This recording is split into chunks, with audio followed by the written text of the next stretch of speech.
In Hollywood, just hanging out in a park where the stars bring their dogs, ladies and gentlemen.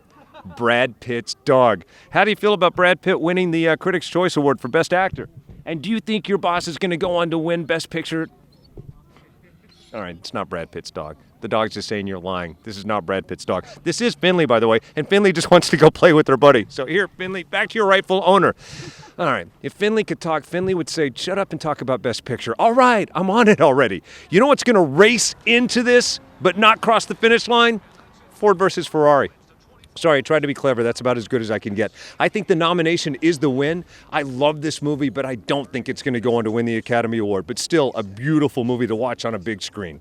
Along the same lines, as much as I wanted you to see The Irishman on the big screen rather than its home on Netflix, I don't think it's going to win the Academy Award. For Jojo Rabbit, the nomination is the win. Joker, a lovely movie, but based on its performance so far at the award season, I don't think it's going to make it. But what I do love about Joker is the fact that the guy who brought you The Hangover is now nominated for an Academy Award. Yeah, he did that and the Joker.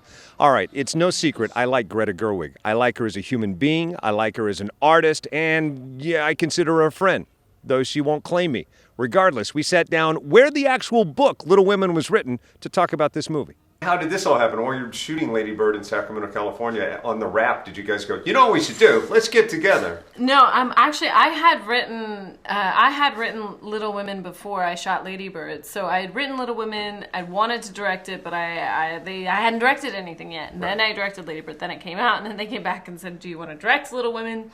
And I was just incredibly eager to. And I started plotting this as I was releasing Lady Bird. I was like, I've got another shot. I think as a filmmaker, you're always like, oh my God, they're gonna let me do it again. Go, go, go!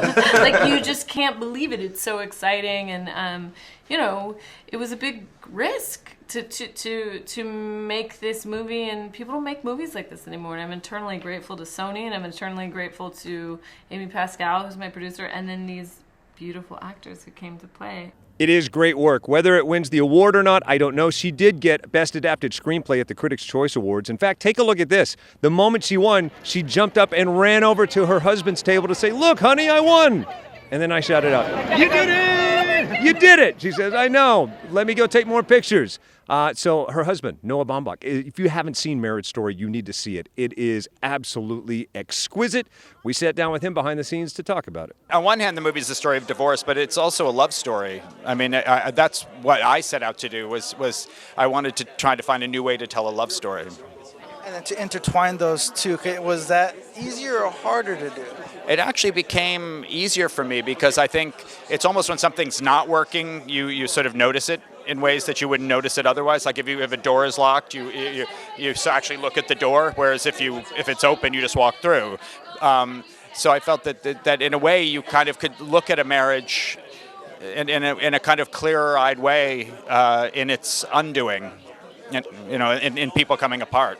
Gotta warn you, if it's not obvious, Marriage Story a little depressing. You're gonna have to see like 100 Disney or Pixar movies after it just to get out of your funk.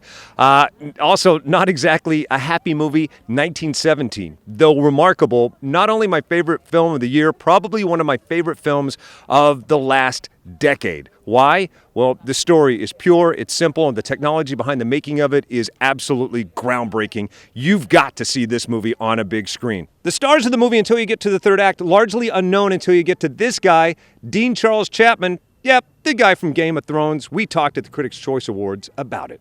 You know, your performance is so amazing, and I don't want to ruin it for people who haven't seen it, but your character goes through so much. I'm almost sad when I see you because I think, oh, the guy. Dean, yeah. It's actually amazing to see people's reactions after they've watched it, because they're still recovering weeks after. Right. And it's a film that you don't watch, you genuinely experience it, and you are on the edge of your seat when you watch it. So people genuinely are still a bit shook up after watching it. A remarkable movie, and his performance, like I just wanted to hug him when he came up and said, "You're a lot." Oh wait, did I plot spoil? Sorry, park people. Go see 1917. I'll try not to ruin it for you. Once Upon a Time in Hollywood, this is the nominee I think is going to go on to win just based on its performance so far. I could be wrong. If there's an upset, what's it going to be?